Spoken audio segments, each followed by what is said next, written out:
Hey folks, a rational consumer here with my video game review of TUNIC. So bottom line up front, absolutely recommend this game. It's one of, I think, the favorite games I've played in the last year or so. I am actually going to give it a 9 out of 10. I was tempted to give it a perfect 10 out of 10, but I'll explain a little bit why it lost 1 point in the experience later on in my review.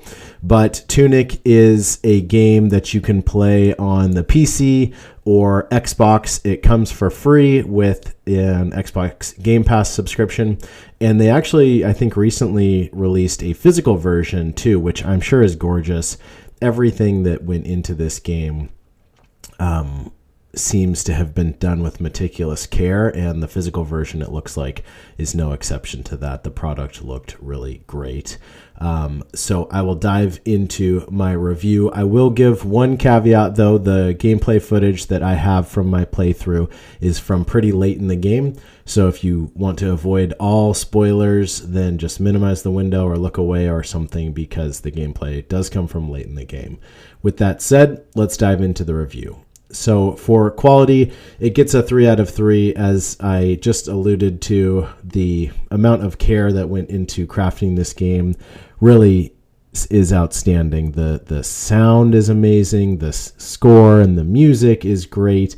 The visuals were just so compelling and really good. The level design was incredibly well done.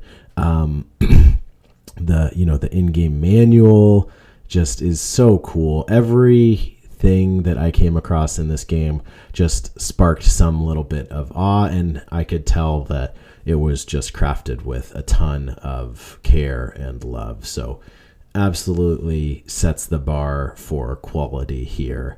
The next component is the experience of playing, what it felt like to play. This is where it loses 1 point, so it gets a 2 out of 3. The only reason it loses 1 point here is because I did bounce off of this game twice. I think that you need to be able to sit down and play for about an hour straight to really have it kind of click. I did, again, as I said, I had tried to pick this game up a couple of times because it had come highly recommended to me. So I picked it up and played for 20 or 30 minutes.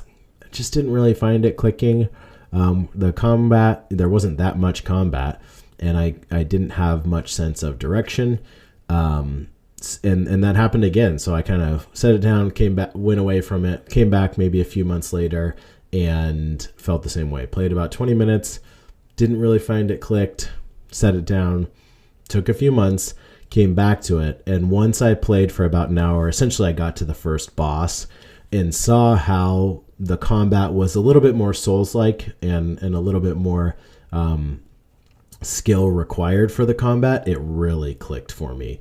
Then that sort of drive to continue the game led me deeper into this world where more and more of these surprises started to crop up, and all of these sort of aha moments, or oh my gosh, like, are you kidding me, moments came up. And the storytelling, there isn't obviously any real dialogue, and it's not a story that's thrown in your face, but you just absorb. You see things going on in the background, you see some things in the manual, and you get a sense for this really cool world and story. So it was a lot of fun. It gets a 3 out of 3 for return on investment.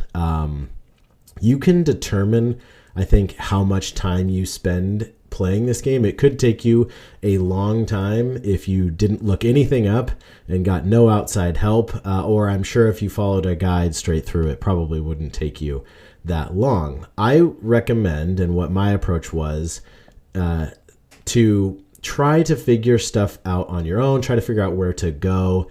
If you feel like you're stuck and you're not figuring out what to do, keep trying for 20 to 30 minutes. If I had gotten to a point where I had been playing for like 30 minutes and I said, okay, I haven't figured out where I'm supposed to go, or I haven't figured out the next puzzle, I would go to the interwebs and get a little assist. But I tried doing it myself first. And I think I at least had like a 60-70% success rate. And when you do figure it out, it feels pretty good. So it is worth it. But that said, I don't have, this channel is about us gamers who don't have a ton of time to play. So I didn't want to spend hours meticulously trying to figure out some of the crazy secrets and puzzles they have in this game, or where to go next if I was getting stuck. So that would be my recommendation. But pretty much every minute I spent playing this game, I really did enjoy once it clicked for me. So it gets the 9 out of 10. I would highly recommend, if you have an hour to dedicate, give it a shot, because I really enjoyed it. And I think you will too. I will see you in my next video.